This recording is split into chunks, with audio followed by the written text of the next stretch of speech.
چونکہ ہمارا بیان آپ سے مسلسل اسی برنامے پہ ہو رہا ہے تو آج کی بات بھی ہم آپ سے اسی لفظ پہ شروع کرتے ہیں. دیکھیے یہ فرش اعضا اور یہ دین، یہ اسلام، یہ دنیا کی ساری پریشانیاں یہ صرف اور صرف ہم تک اس لیے پہنچ رہی ہیں کہ ہم نے کہیں نہ کہیں اپنی ذمہ داریوں کو بھلا دیا.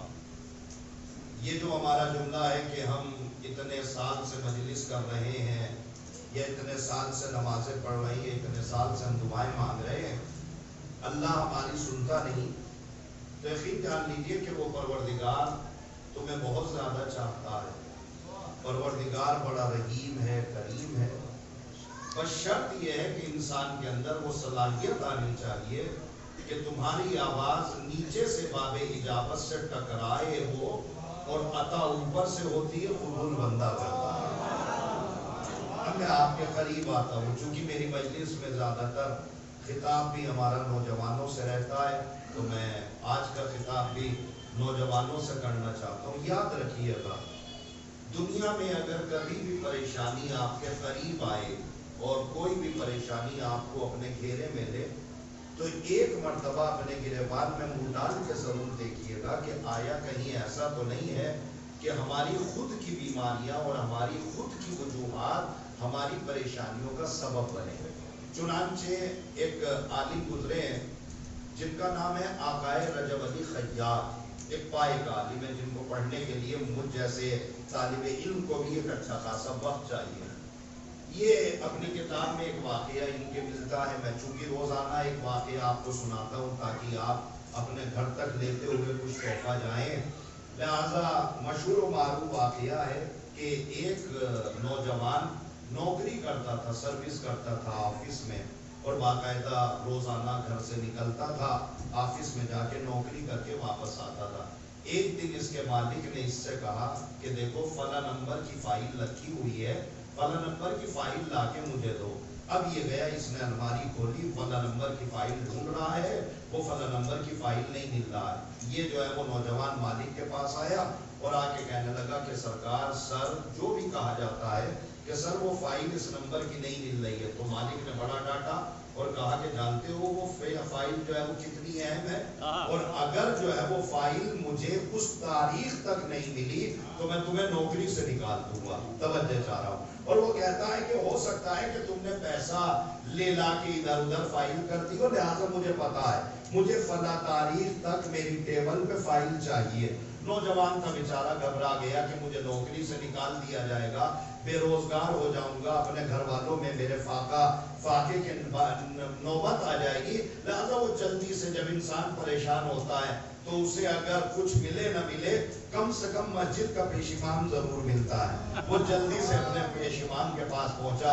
وہ الگ بات ہے کہ یہ کڑوا سچ ہے جس کو آپ کو سن لینا چاہیے، چونکہ میں امام جمعہ ہوں. افسوس اس بات کا ہے کہ خطیب پہ آنے والے کے لیے، خطیب اور ممبر پر آنے والے کے لیے قوم مکمل طریقے سے سارے خرچے اٹھانے کو تیار ہے، مگر جس پیش امام کے پیچھے 2 رکعت نماز پڑھ رہے ہو اس کو ایک ٹائم کھانا کھلانے کو تیار نہیں.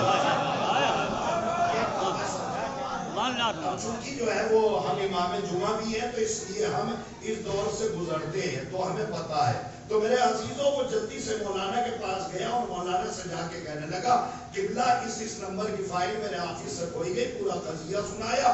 فوراً مولانا صاحب نے کہا بھائی میرے پاس تو کوئی گنڈا تعویذ تو ہم کرتے نہیں ہے، ورنہ یہ دکان بھی بہت اچھی چلتی ہے، ویسے یہ کام ہم کرتے نہیں ہیں. ہاں لیکن مجھے مولا علی کا ایک جملہ یاد آ رہا ہے کہ مولا علی دعائے کمیل میں جملہ ارشاد فرماتے اللہم اغفر لی الذنوب التی تحبس الدعاء، پروردگار میرے اس گناہ کو معاف کر دے جو قبولیت دعا میں رکاوٹ کا سبب بن رہے ہیں. آج میری بات آپ تک پہنچ رہا ہے. کوئی تعویذ نہیں، کوئی گنڈا نہیں، یہ مولا علی کا جملہ ہے تو دعائے کمیل میں پڑھتے ہیں اللہم اغفر لی الذنوب التی تحبس الدعاء، پروردگار میرے اس گناہ کو معاف کر دے جو قبولیت دعا دعا میں رکاوٹ کا سبب بنتے ہیں. اس جملے کو ورد کرتے رہیے, ہو سکتا ہے تمہاری فائل مل جائے. اب نوجوان جو ہے وہ ورد کر رہا ہے, ادھر دن قریب آ رہے ہیں, ورد بڑھ رہا ہے مگر فائل ملنے کو تیار نہیں ہے. اب ایک دن بچا, یہ جلدی سے مسجد کے مولانا کے پاس آئے کہ مولانا صاحب کل آخری دن ہے, فائل ابھی مجھے ملی نہیں ہے, اگر فائل مجھے نہیں ملے گی تو مجھے نوکری سے نکال دیا جائے گا, کوئی دعا اس سے بہتر ہو تو بتلائیے. مولانا صاحب نے کہا بھئی ہمارے پاس جو دعا تھی وہ ہم نے آپ کو بتلا دی, اب اس کے علاوہ ہمارے پاس کوئی دعا نہیں ہے.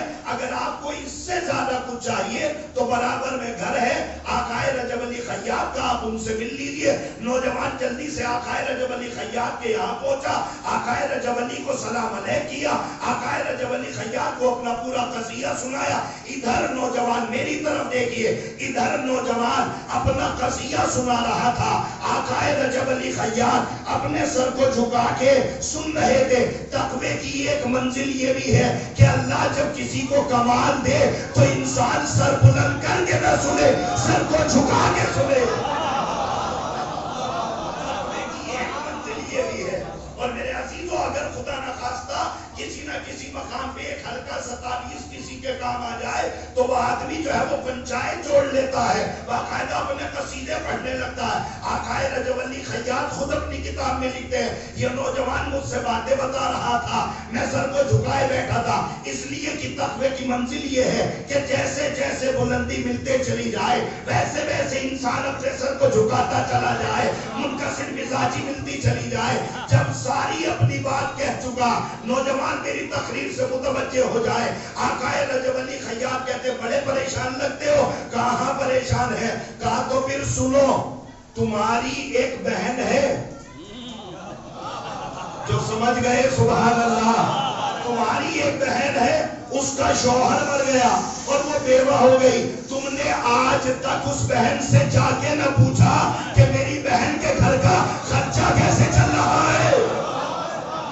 میرے عزیزو, آپ جیسے چاہیں ویسے سنیں, لیکن میں پڑھنے کا ذمہ دار ہوں. آقائے رجب علی خیاط کہتے ہیں تمہاری بیوہ بہن ہے, آج تک تم نے اپنی بیوہ بہن سے جا کے نہیں پوچھا تمہارے گھر کا خرچہ نہیں کیسے چل رہا ہے. کیا تم نے پیغمبر اسلام کا جملہ نہیں سنا, وَلَا يَرْحَمْ وَلَا يُرْحَمْ, جو بندوں پہ رحم نہیں کرتا اللہ اس پہ رحم نہیں کرتا ہے.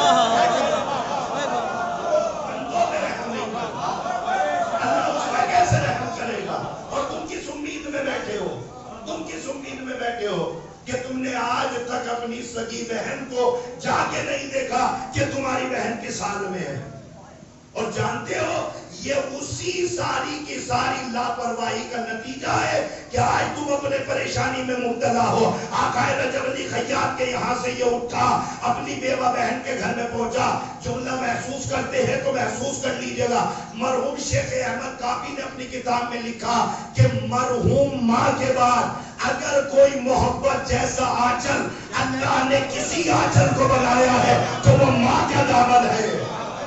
اور وہ ایک بہن کا دامن ہے کہ جس بہن کے دامن میں ماں کی محبت کا مہر نظر آتا ہے. اب یہ کہتا ہے میں جلدی سے بہن کے گھر گیا, میں نے دق الباب کیا, بہن نے دروازہ کھولا, بیوہ تھی, فوراً مجھے دیکھ کے کہنے لگی اب آئے ہو جب میرے بچے بڑے ہو گئے ہو, اب آئے ہو جب میرا گھر کا سہارا تیار ہو گیا. کہنے لگا بہن مجھے معاف کر دیجئے, آج کے بعد اپنی ذمہ داریوں کو بخوبی نبھاؤں گا. تو فوراً یہ بہن کہتی ہے جا, میں نے تجھے معاف کیا, میرے خدا نے تجھے معاف کیا. میری آواز سے جڑ جائیے, میں نے تجھے معاف کیا, میرے خدا نے تجھے معاف کیا. کہتا ہے میں جلدی سے اپنے آفس آیا, جیسے ہی الماری کھولی دیکھا وہ فائل سامنے رکھی ہوئی ہے. کیا